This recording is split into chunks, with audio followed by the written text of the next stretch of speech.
Hello.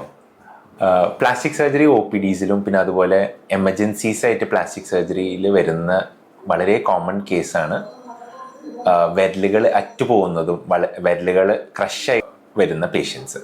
അപ്പോൾ ഇതെങ്ങനെയാണ് usually നമ്മുടെ അവിടെ വരുന്നതെന്ന് വെച്ചാൽ ചെറിയ കുട്ടികൾ അതുപോലെ ഈവൻ മുതിർന്നവരും ഡോറിൻ്റെ ഇടയിൽ കൈപ്പെടുന്നത്, അല്ലെങ്കിൽ വലിപ്പിൻ്റെ ഇടയിൽ കൈപ്പെടുന്നത്, അല്ലെങ്കിൽ ഹെവി ഒബ്ജക്ട്സ് കാലിൻ്റെ വിരലിലോ അല്ലെങ്കിൽ കൈമ വീഴുന്നതൊക്കെ വളരെ കോമൺ ആയിട്ട് നമ്മൾ കാണുന്നതാണ്. പിന്നെ അതുപോലെ ഈ ഒരു റീസെൻ്റ് ആയിട്ട് നമ്മൾ കോമൺ ആയിട്ട് കാണുന്ന ഒരു പ്രോബ്ലമാണ് ബൈക്കിൻ്റെ ചെയിന് ലൂബ് ചെയ്യുന്ന സമയത്ത്, അതിൽ ലൂബ്രിക്കേഷൻ ഓയിൽ ഇടുന്ന സമയത്ത് വണ്ടി ഓൺ ആക്കിയിട്ടാണ് അത് ജനറലി ചെയ്യാറ്. അപ്പോൾ അത് ചെയ്യുമ്പോൾ വിരല് അറ്റുപോകുന്നത് വളരെ വളരെ കോമൺ ആണ്. അത് വളരെ ശ്രദ്ധിക്കേണ്ട ഒരു പ്രോബ്ലമാണ്. പിന്നെ അതുകൂടാതെ ജോലി സ്ഥലങ്ങളിൽ ഹെവി മെഷീനറി ഉള്ള ഇൻഡസ്ട്രീസിലും ഒക്കെ വർക്ക് ചെയ്യുന്ന ആൾക്കാർക്കും വളരെ കോമൺ ആയിട്ട് കാണുന്ന ഒരു മേജർ പ്രോബ്ലമാണ് വിരലുകൾ അറ്റുപോകുന്നത്. അത് എല്ലാ വിരലുകളും ഇൻവോൾവ് ആയിരിക്കാം. അതിൽ തമ്പായിരിക്കാം, അല്ലെങ്കിൽ ഇൻഡെക്സ് ഫിംഗർ ആയിരിക്കാം, ഏത് വിരലും ഇതിൽ ഇൻവോൾവ് ആവാം. ഇതുപോലെ തന്നെ വളരെ കോമൺ ആയിട്ട് പേഷ്യൻസ് വരുന്നത് എവിടെയാണെന്ന് വെച്ചാൽ മിക്സർ ഗ്രൈൻഡറിൻ്റെ ഇടയിൽ വിരലുകൾ അറ്റുപോകുന്നതും അതുപോലെ ക്രഷ് ആവുന്നതൊക്കെയാണ് വളരെ വളരെ കോമൺ ആയിട്ട് ഉണ്ടാകുന്ന ഒരു ഇഞ്ചുറിയാണ്. സോ ഇങ്ങനത്തെ ആക്സിഡൻറ്റ്സ് നമുക്ക് എങ്ങനെയാണ് ഒഴിവാക്കാൻ പറ്റുക? കുട്ടികളുടെ കാര്യങ്ങളിൽ നമ്മൾ എപ്പോഴും നല്ലോണം ശ്രദ്ധ ഉണ്ടാവണം. അതുകൂടാതെ നമുക്ക് ബേബി പ്രൂഫിംഗ് എന്ന് പറയുന്ന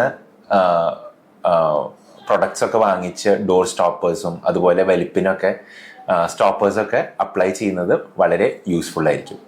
അതുപോലെ തന്നെ ഈ ചെയിൻ ലൂബ് ചെയ്യുന്ന സമയത്ത് ആൾക്കാർ വളരെ വളരെ ശ്രദ്ധിച്ചിട്ട് വേണം ചെയ്യാൻ. പറ്റുകയാണെങ്കിൽ സർവീസ് സെൻറ്ററിൽ തന്നെ കൊടുത്തിട്ട് പ്രൊഫഷണൽസിനെ കൊണ്ട് ചെയ്യിപ്പിക്കുന്നതായിരിക്കും ഏറ്റവും നല്ലത്. മിക്സർ ഗ്രൈൻഡറിൻ്റെ കാര്യത്തിലേക്ക് വരുമ്പോൾ ചില ബ്രാൻഡഡ് മിക്സർ ഗ്രൈൻഡേഴ്സിൽ അതിൻ്റെ അടപ്പ് എങ്ങാനും ആക്സിഡൻ്റലി അത് അഴിഞ്ഞു പോരാണെന്ന് വെച്ചാൽ ഇമ്മീഡിയറ്റ്ലി അതിൻ്റെ മോട്ടർ സ്റ്റോപ്പ് ആവും. അപ്പോൾ ഇങ്ങനത്തെയൊക്കെ മിക്സർ ഗ്രൈൻഡർ നമ്മൾ വാങ്ങിച്ചു വെക്കുന്നതായിരിക്കും എപ്പോഴും നല്ലത്.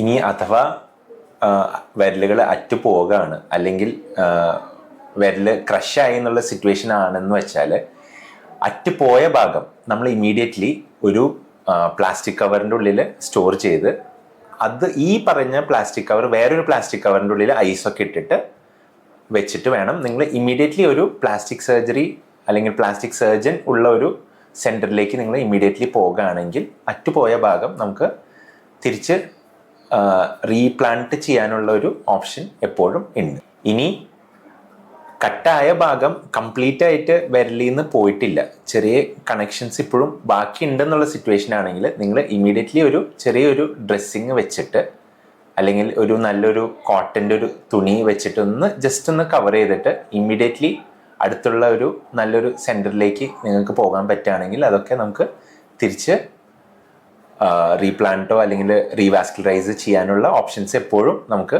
ഉണ്ട്. പിന്നെ വേറൊരു കാര്യം എന്താണെന്ന് വെച്ചാൽ ചില സിറ്റുവേഷൻസിൽ ടോട്ടലി ക്രഷ്ഡ് ആയിട്ടുള്ള വിരലൊക്കെ ആണെങ്കിൽ ചിലപ്പോൾ നമുക്ക് അത് തിരിച്ച് പിടിപ്പിക്കാൻ പറ്റണമെന്നില്ല. അങ്ങനെയാണെന്ന് വെച്ചാൽ നമുക്ക് നല്ല പ്ലാസ്റ്റിക് സർജറിക്കൽ പ്രൊസീജിയേഴ്സ് ഉണ്ട്. ഈ പ്രൊസീജിയേഴ്സൊക്കെ ചെയ്ത് കഴിഞ്ഞ് കഴിഞ്ഞാൽ വിരൽ ഏകദേശം ഒരു പഴയ രൂപം പോലെ നമുക്ക് തിരിച്ച് റീകൺസ്ട്രക്റ്റ് ചെയ്യാനുള്ള ഓപ്ഷൻസൊക്കെ അവൈലബിൾ ആണ്.